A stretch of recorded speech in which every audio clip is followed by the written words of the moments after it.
the voice.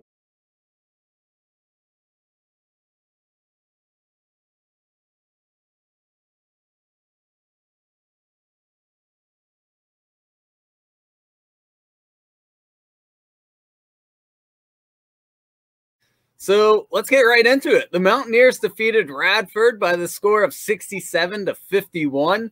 The game was never really in question, but lots of topics to discuss. So what were your initial thoughts about the game? Yeah, I thought, it was a nice, easy win. We didn't have to worry too much.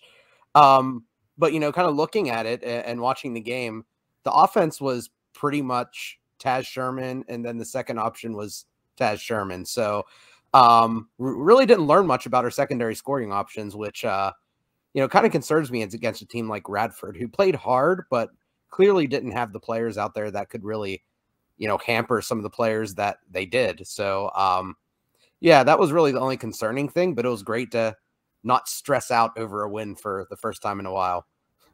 Yeah, I agree. It was nice that we kind of put a team away, because we'll dive into it a little later, but some guys who normally don't get to see court time got to see a pretty significant amount.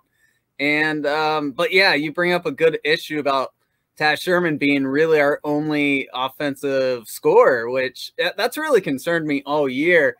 And I was hoping they would figure it out a little more than they have by now, but it's still not the end of the world. We still got a month before conference play. But let's talk about Taz a little bit. Taz Sherman, he is just a force on the offensive side of the court. He finished the game with 27 points, 4 steals, 4 rebounds, 3 assists. So he's just contributing everywhere. And I can't wait to see if he can keep this production going against tougher competition. We're going to find that out real soon. And of course, there's going to be a slight drop off, but he's just such a special basketball player. Mountaineer fans are very lucky he returned this season, because West Virginia's record would look very different without him on this team. Oh, for sure. And he's, I've said it before and I stick by it that, I think he's probably the best offensive player. If you just look at that isolated against their all-around game since Deshaun Butler. I think his array of moves and his ways that he can get to the basket, get to his spot, are just better than anyone. I mean, I know Deuce was great last year, and Javon Carter had his moments whenever he was, the top dog. But, you can kind of see that Taz's comfort zone is just having the ball in his hands and figuring out, how to get past the defense, how to get to the right spot, and, put the ball in the hoop. I mean, he has, I'm counting now, 1, 2, 3, 4 20-point games so far this season. And then only one game has he scored less than 17 points. And that was against Clemson. So, he just knows how to put the ball in the basket. And I wouldn't be surprised to see him average over 20 points per game for the season. I mean, even coming into Big 12 play, that anonymous Big 12 player survey that we talked about a few episodes ago, the players voted him as the hardest guy to guard. And we're seeing why now, which when his name came up, it kind of shocked me, because last year he only averaged, 10 points a game. He was splitting time with Sean McNeil. And, the guys who matched up with him knew that he was tough to guard. And we're seeing it in full force now. And it's fun. It really is, yeah, because like you said, I mean, we had Deuce and Javon, who we could rely on them with the ball in their hands, but we've never really seen a guy just be able to consistently put up 20-plus points every game. And although it's great, I actually hope to see his points per game go down, because if it does, that means other guys are contributing. I don't want him to have to score nearly 30 points every game for us to win, because that's not going to be a recipe for success in the Big 12. Yeah. And going off onto other guys, I mean, this was a prime time for other guys to step up and show what they could be as a second role player on this team. And really, no one else did. I think it was Curry who led the team in the second amount of shots, where he had 9. After him was Seth Wilson with 8. And Seth Wilson doesn't really play much. But the kind of the biggest frustration from me was Jalen Bridges. I mean, this was a game that I thought, hey, McNeil's out. He's now the number 2 guy. Let's see him go out there and have a great game. And he had 2 shots, 4 points. He did put up stats everywhere else, which he's always good for. He hustles, he gets rebounds, 3 rebounds, 2 assists, 2 steals. only 1 turnover. But we've talked about this before with his size and athleticism and just pure skill. He should be able to go off and occasionally, put up 20, at least 15 points in games like this. And to see him only shoot the ball twice, put up 4 points, it just super, super frustrating. Yeah, I agree. I mean, I've been saying it all year because I love him. I mean, I think he has so much talent, and I think he could just absolutely take over a game, but we just haven't seen him really do it yet. And I'm actually shocked Hugs doesn't really get on him more because, and maybe he does and we're just not seeing it. We're not behind closed doors, but it seems like that would definitely be right up Hugs' alley to, see how much potential he has and really just challenge him. But we haven't quite seen it yet.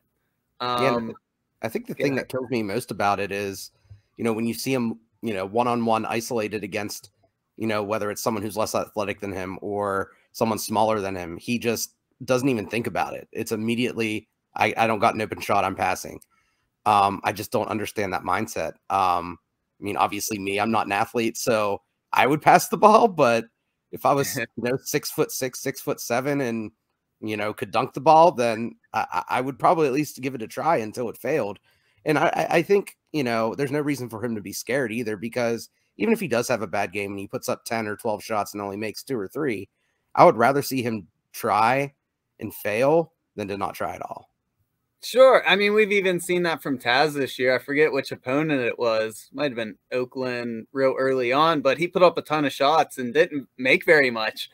But I mean, you see what happens when you have that confidence. You're going to have games like that, or you'll have like every other game he's played this year where he's put on 20+ points. Like whether you're having a cold night or a hot night, you just have to have that confidence to keep shooting and keep driving to the hoop and want to have the ball in your hand.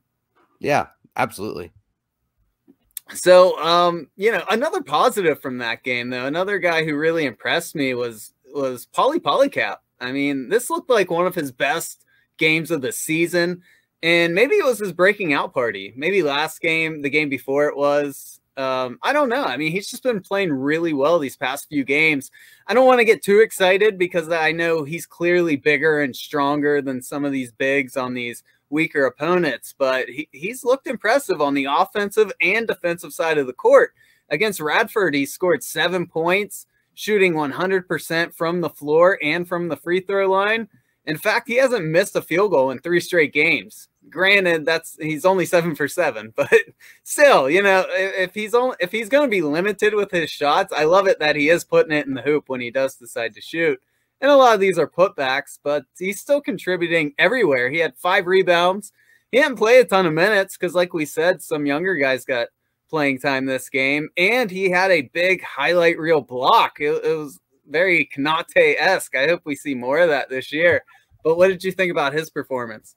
I thought he played well. I mean, it was nice to see someone who was comfortable at least taking a shot inside the paint, who wasn't Taz Sherman, because it seemed like he's the only guy who kind of consistently gets there and posts up and puts some moves on.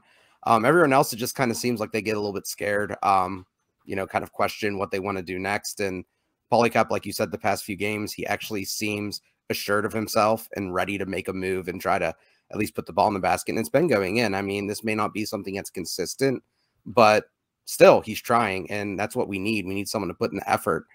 And for as well as he played, I was kind of surprised. He didn't have any fouls, but he only played 8 minutes, which I still think seems light. I mean, Kerrigan only played floor, so, part of that is because we were blowing them out. You obviously don't want to put too many miles on your big guys, especially the ones who are 5th, 6th-year seniors, whatever those 3 are now.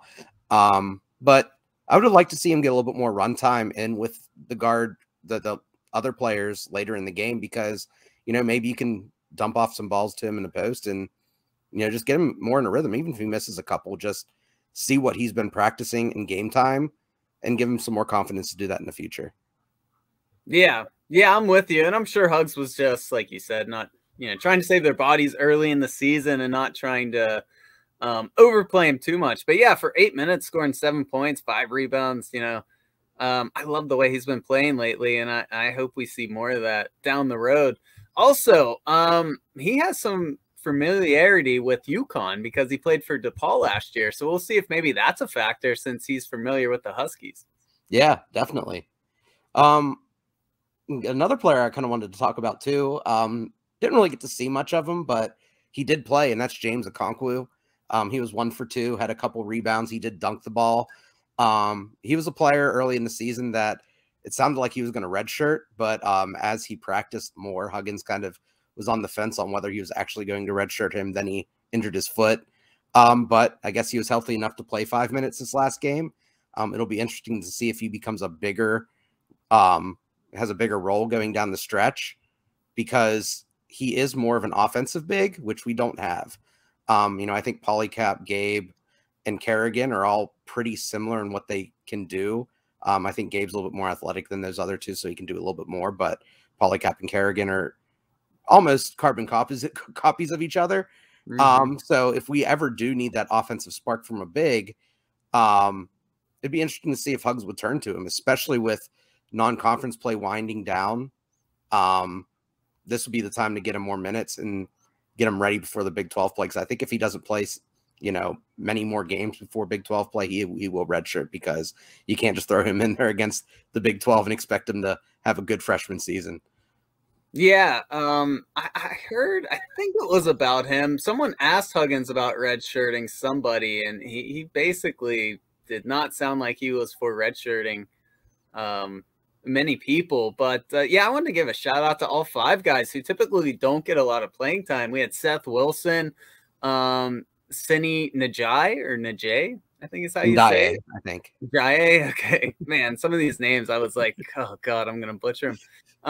Yeah, Okonkwo, Thweet, and King all got some playing time, which is great to see. Of course, Seth Wilson was getting by far the most. He had 17 minutes, of course, stepping up for the injured Sean McNeil. But yeah, I like the way they played. It wasn't like any of them really tore up. Wilson, he didn't shoot very well. He only went 2 for 8. But I like the fact that he wasn't scared to shoot the ball. We were just kind of talking about that. Sometimes that's the biggest challenge for these young guys. You can't be scared to shoot when you get opportunities. So I think he'll improve, and I'm glad he got a chance to get a lot of game experience. Yeah, I mean, before I jump to this next player to talk about Seth Wilson, I like Seth Wilson. I think the one thing that really fascinates me about him is how big he is as a true freshman. I mean, not tall wise. I think he's only 6'1", 6'2", but he is built like a running back or a linebacker, or I like to say Marcus Smart. I mean, he is thick. He's a big boy. And I think that's someone who could succeed in Huggins' system, because you think of how physical Marcus Smart was whenever he was in Oklahoma State and was just that lockdown perimeter guard. And as his offensive game developed, he became a lottery pick. And he seems like the perfect type of Huggins player, a hard-nosed guy who can, play at the top and in the paint, because he can bang with some of the bigger bodies. And, seeing how that even projects to like the NBA, you see guys like, Marcus Smart and Kyle Lowry able to guard some smaller big guys because of how stocky they are. And I'm sure Huggins could go crazy with that as Seth Wilson develops. So it'll be interesting to watch him. And then obviously Kobe Johnson got to see starting for the first time in his career with Sean McNeil out. Only saw 20 minutes, shot the ball 3 times, only 2 points. But early in the game, he did put up 2 shots early, and that was encouraging to me because he didn't play scared. And he did have a steal. So I thought he looked good defensively with those long arms, and I still think that over the next couple of years, he definitely has the highest potential of anyone on the team with his combination of size, athleticism, length, shooting ability, which is silky smooth already. Yeah, super high on him. Yeah, I'm with you. I mean, he's got a beautiful shot. He never looks scared. I mean, you just mentioned it all season. I thought, he looks like a junior or a senior when he's out there. It doesn't feel like the moment's too big for him. So I definitely think he'll be very special. Maybe not this year, but in the years to come, which is good to see. I'm glad he's getting so much experience with all these other good players while before he has the chance of really taking over the lead role. but we kind of hinted to it a few times. Let's talk about Sean McNeil's back injury a little bit.